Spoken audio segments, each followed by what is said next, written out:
Hello there.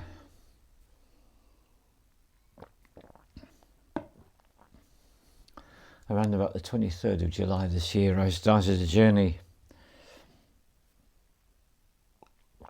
I'm so grateful for my son-in-law for sending me the link that launched me on my path.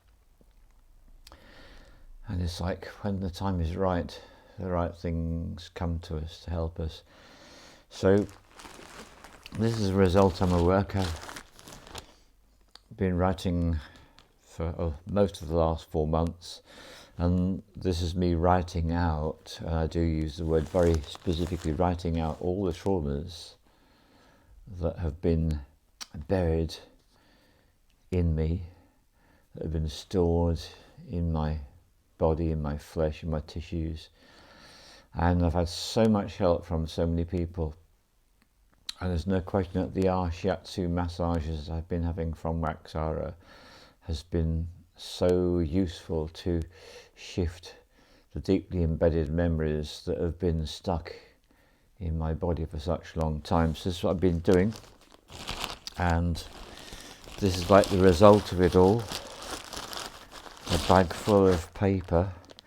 So the idea of the process I've been following from Cathy O'Brien, PTSD, Time to Heal, is to write the traumas out, to not look at anything as I write, to put them in envelopes and seal them away for 21 days minimum. And so actually the last one I wrote here, it's coming up for 21 days. So rather than reading each one out as I did it over the period of time, when the first 21-day period elapsed after the very first writing, my feeling is no, wait. So that's what I've done. I've waited so I can do them all in one go. So that's what I'm ready to do.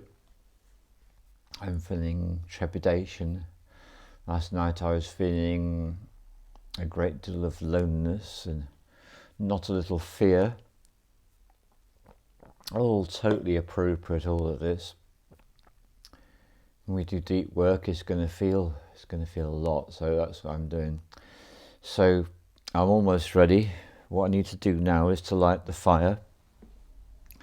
So I call upon the fire spirit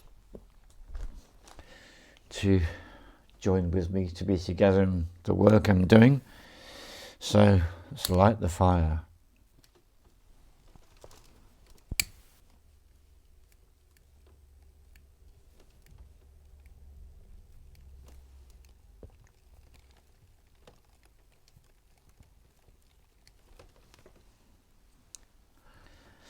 So as the flames begin to lick the paper and the heat begins to rise up into the wood,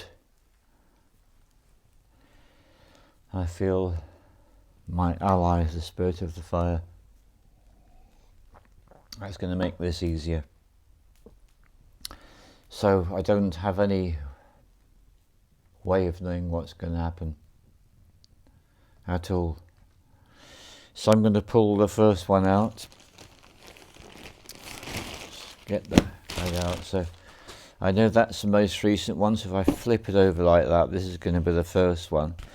So this was actually due to be opened on the 9th of September or afterwards. Now I was a bit fanatic about the first one, so it's all sealed up with tape.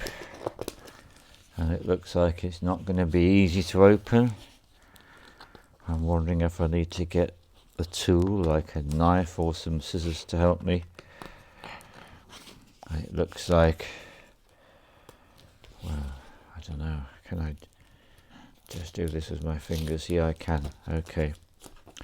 Yeah, so that's a frisson of fear as I do that. I'm going to toss that into the fire. Open it up.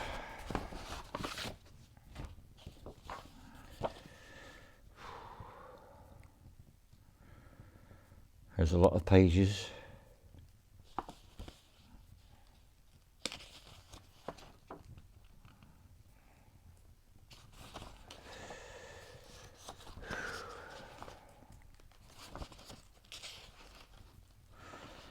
13, and then a couple of other ones without numbers on them.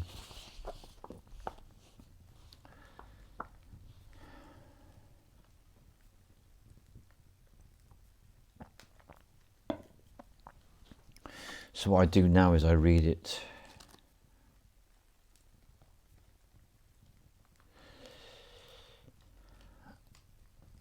I'm not going to read it out, that's not the point. But the idea is, according to the system I followed, I will know what to do with it. And for someone who's been, well, there's no other way to say it, a victim of mind control operations from the 1960s, what I've been told is the act of reading this out is going to automatically, because of the time period elapsed, enable me to distinguish between the truth and implanted mind control lies. Because that's what mind control is. Mind control is when people implant ideas into your mind, and from that moment on you have no idea, you have no way of knowing whether anything's true or not. That's part of the reason for this whole process for deep trauma. So here I go. So what I'm going to do is I'm going to start to read this, and then I'm going to switch off the device. I'll carry on reading it until this first one is finished, and when this first one is finished I will then switch the camera on again, and I'll share with you what's going on for me, how I'm feeling, and what I've learnt. And I'm very grateful for that fire spirit.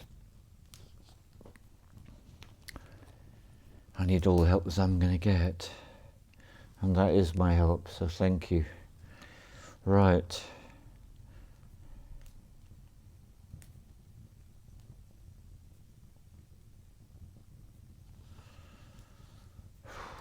Okay.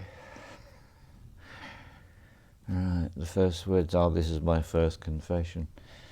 Right, okay. See you in a bit.